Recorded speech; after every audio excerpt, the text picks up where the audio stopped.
সব নবীদের মধ্যে থেকে মুসা আলাইহিস সালামের মেজাজ ছিল খুব গড়ন। উনি রেগে গেলে, এই মিয়া সাইটটা গেলে মাথার চুলগুলা টুপি পাগড়ি ভেদ করে উপর দিয়ে এরকম খাড়া হয়ে দাঁড়ায় যেত। মুসা আলাইহিস সালাম বললেন, রব্বি আরিনি আনজুর ইলাইক, ও আল্লাহ আমি আপনারে দেখতে চাই। আল্লাহ বললেন, না মুসা আমারে দেখা যাবে না। আল্লাহ বললেন দেখা যাবে না, মুসাকে আমি দেখেই ছাড়বো। আল্লাহ বলল না না, আল্লাহ বলে নো, মুসা বলে ইয়েস। আল্লাহ বলে নো, মুসা বলে ইয়েস। আল্লাহ কি বলে? মুসা কি বলে? আল্লাহ বলল নো, মুসা কয় ইয়েস। ভেজাল আছে না নাই? আল্লাহ বললেন, মুসা তিনবার নো বললাম, তুমি তিনবার ইয়েস বললা, তুমি তো ভেজাল লাগাই দিলা মুসা। মুসা আলাইহিস সালাম বললেন, ভেজাল টেজাল বুঝি না, আপনারে আমি দেই খাই সারুম।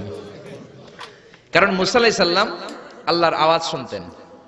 আপনি কি আল্লাহর আওয়াজ শুনেন? তো আপনার দেখার বাসনা কেমন আর মুসা আলাইহিস সালামের দেখার বাসনা কেমন তো একরকম নয়। উনি তো আল্লাহর আওয়াজটা শুনতেন।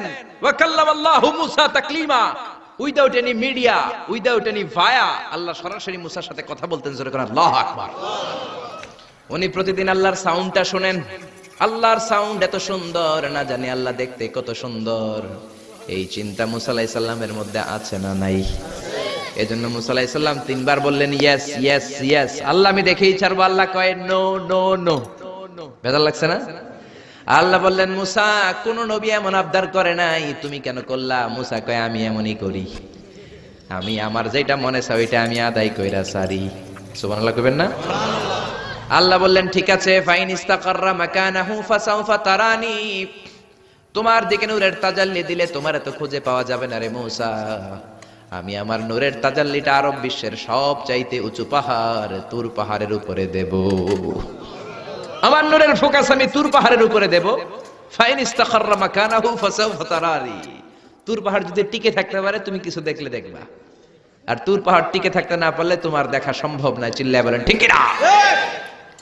এই পৃথিবীতে সবচেয়ে বড় পাহাড় এশিয়া মহাদেশে হচ্ছে মাউন্ট এভারেস্ট, ইউরোপের হচ্ছে আলাস্কা পর্বতমালা, আমেরিকাতে হচ্ছে আল্পস পর্বতমালা, আরব বিশ্বের সবচেয়ে বড় পর্বতের নাম হলো তুর পাহাড়ের পর্বতমালা। কোন সুবহানাল্লাহ। এই তুর পাহাড়ের চূড়ায় আমি 2 বার উঠেছি। যে তুর পাহাড়ের কথা আল্লাহ কোরআনে 10 বার বলেছেন। আমার জীবনে এত কষ্ট কখনো হয় নাই যত কষ্ট হয়েছে তুর পাহাড়ে উঠতে। 120 জনের একটা কাফেলা নিয়ে আমি উঠেছিলাম, কাঁধে ব্যাগ। কত কষ্ট যে হয়েছে, পাহাড় কেটে কেটে সরকার রাস্তা বানিয়ে রেখেছে। দিনের বেলা ওঠা যায় না, ওঠা শুরু করতে হবে রাত 12টা 1টায়। উঠতে উঠতে আপনি রাত 4টার দিকে পৌঁছবেন।